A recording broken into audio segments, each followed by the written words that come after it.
이승만이 내세웠던 자유민주주의는 정권을 유지하려는 이기붕과 자유당 일파에 의해 무너지고 있었다. 야당에 대한 테러가 만연하는 등 정치적 불안정이 더욱 가속화되었다. 이승만은 그들이 만들어 놓은 인의 장막에 가려 현실을 판단할 능력을 잃어가고 있었다. 결국 그로 인해 드리워지는 그림자가 이승만에게 서서히 다가오고 있었다. 그러나 이승만은 공산주의에 대해 일관된 사상을 갖고 있었다. 젊은이나 노동자들이 계급 투쟁을 한다며 가난한 사람, 억울한 사람이 다 함께 같은 인격을 갖는 형평주의와 상생 원칙을 말했다. 그러나 이론과는 달리 공산주의의 현실은 부르주아 계급을 만들고 국민들을 감시하고 억압해 자유민주주의를 파괴하기 때문에 정치범 수용소를 만들어 국가를 전복하고 자유를 말살하려 하는 공산 간첩의 싹을 잘라야 한다는 것이 그의 사상이었다. 1958년 하반기로 들어서면서 자유당은 1960년에 있을 정부통령 선거에 있어 앞으로의 장기 집권에 58년 총선에서 약진한 야당과 언론이 걸림돌이라고 생각했다. 이를 견제하기 위해 보안법 개정이 시급했고 1958년 11월 18일 개정안이 법사위에 상정되고 12월 19일 오후에 자유당원 10명이 이를 기습 통과시켰다. 야당은 야당 탄압이라고 결사항전했지만 자유당은 야당을 감금하고 12월 24일 이를 통과시켰다. 그러나 자유당은 이것이 당에 치명상을 입힐 줄은 예측하지 못했다. 시간이 흐를수록 권력의 힘은 이기붕이 이끄는 자유당으로 기울어져 갔고 이승만은 상징적인 대통령이 되고 있었다. 장면에게 부통령 자리를 빼앗기며 위기를 겪었던 이기붕과 자유당 일파는 고령의 이승만을 이을 후계자 구도를 그려가고 있었고 그들에게 유리하게 정치 상황을 다지기 위해 온갖 수단과 방법을 총동원하고 있었다.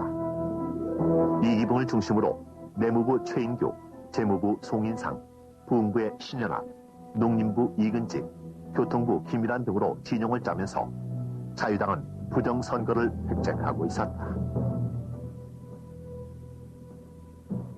국무위원 전원과 각 도지사, 1958년 12월 지방자치단체 장이 임명되고 공무원과 기관단체 직원을 위협하게 이르렀다. 또한 각 지방의 군수로부터 지방의 말단 공무원까지 압력을 가해 무지한 시골 주민들을 3인조, 6인조, 9인조로 짜서 공개적으로 투표하는 훈련을 시키기도 했다. 심지어는 정치깡패 두목 이정대와 유지강 그리고 국회의원 신도환이 이끌던 반공청년단이 백주의 폭력을 휘둘러 공포 분위기를 조장하는 것도 서슴지 않았다. 권력과 금력, 폭력이 난무하는 가운데 사상 유례없는 부정선거가 준비되고 있는 것이었다.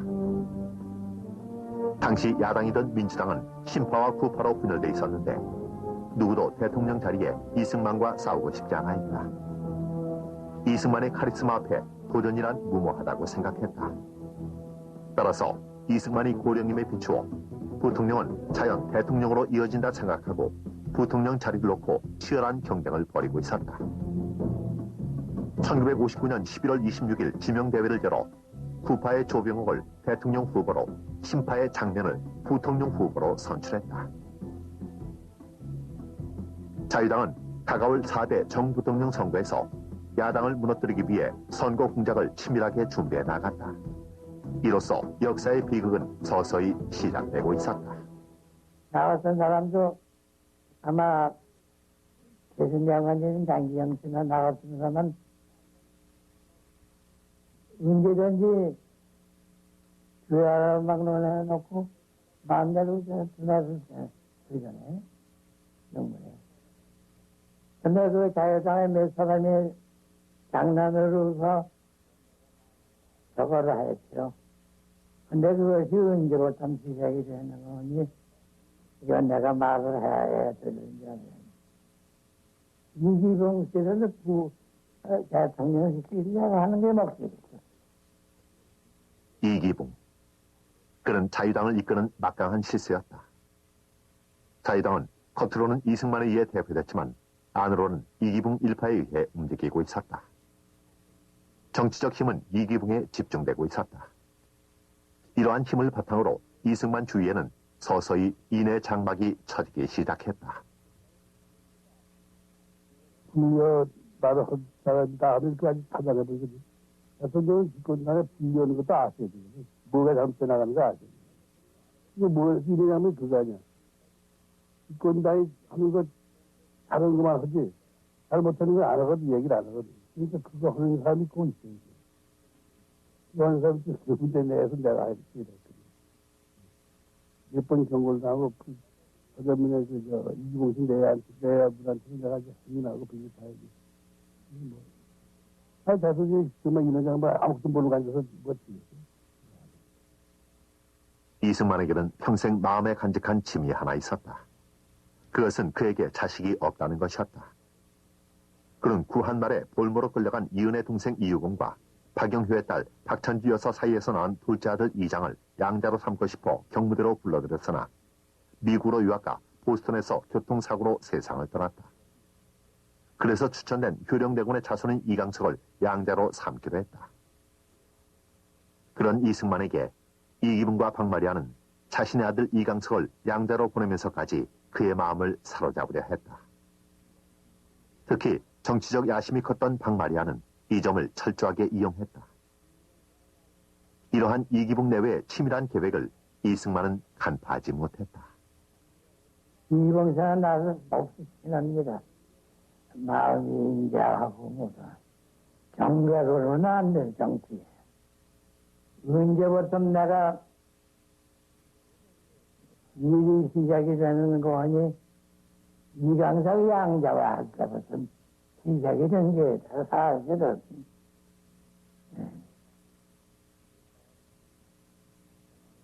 그 양자들을 사회당을 몇 사람이 추천하고 그걸 강력히 못하지 않았어요.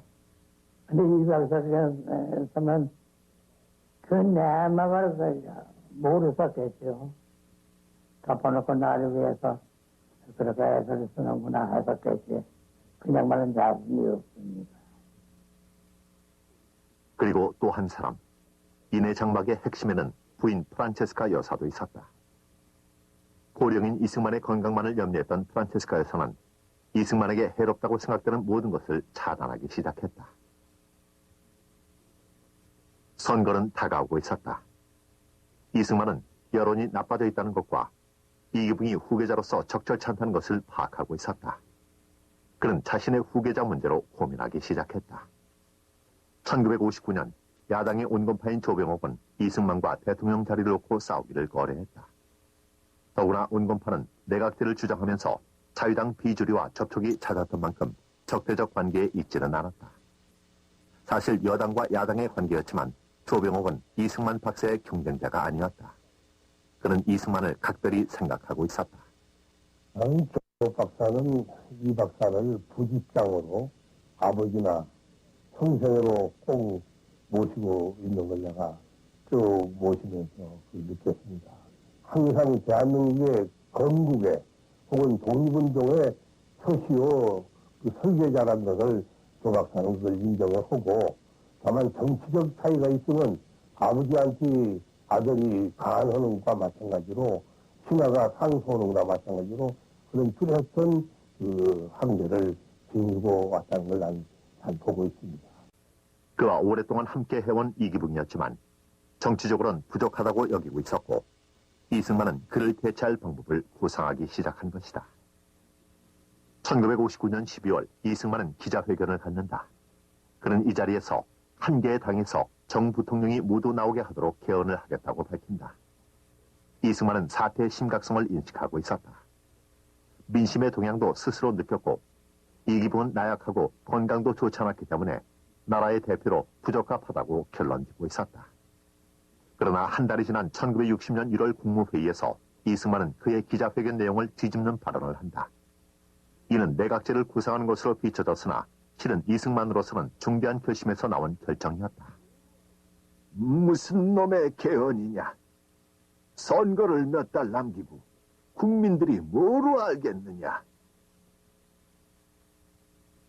그가 이렇듯 자신의 말을 바꾼 것에는 중대한 결심과 계획이 있었던 것이다. 선거한 달, 저는 하얀 선거 임박해서 어느 날, 경대, 곽경감이 찾아왔어요. 내가 그때 이 성동에서 살지인데. 그래서 이상스러운 소리예요. 대통령, 그때 그 사람은 선생님 무지하게 됐는데. 그래서,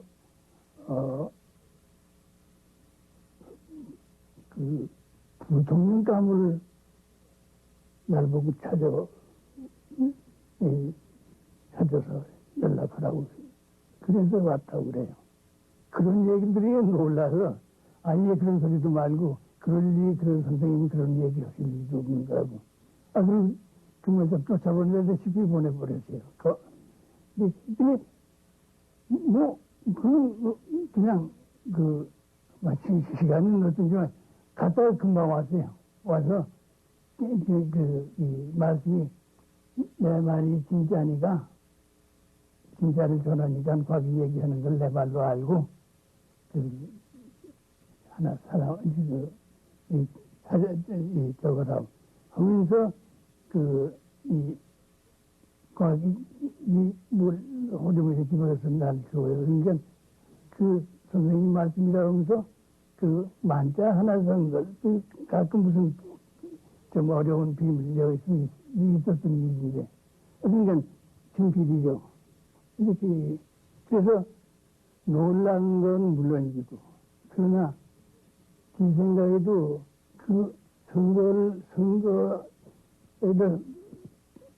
선거 그대로 임박한 데서 그런 말씀이 게 아마 이제 사정이 급한가 보다 생각해가지고 생각했습니다. 이기붕이 부통령으로서 부족하다고 판단한 이승만은 내심 조병옥을 마음에 두고 있었다. 조 박사 말씀을 했어요. 그랬더니, 그분이 지금, 그 사람, 그 양반이 무슨 야당, 반대당에 저건데, 자체는 가능할까 얘기고, 그런다고 보면 그 이상이 없지 않냐, 이런 얘기. 그래서 이제 그렇게 이제 해서,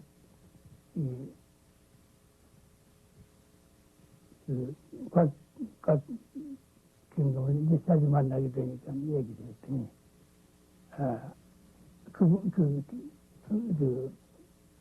와서 말씀이, 그렇게 하면 제일 바람직한 거라는 반응이 있었어. 그래서 그 중말이라는 걸 다짐을 몇 번 해서,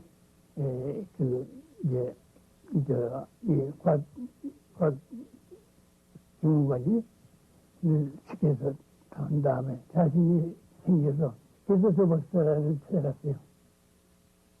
부통령 후보 조병옥. 이는 거국 내각을 이루는 당시로서는 가장 이상적인 정치 구조라 이승만은 판단했다. 당시 휠체어 신세를 지고 있을 정도로 건강이 악화된 이기붕이 부통령 후보로서 영 탐탁지 않았기 때문이었다.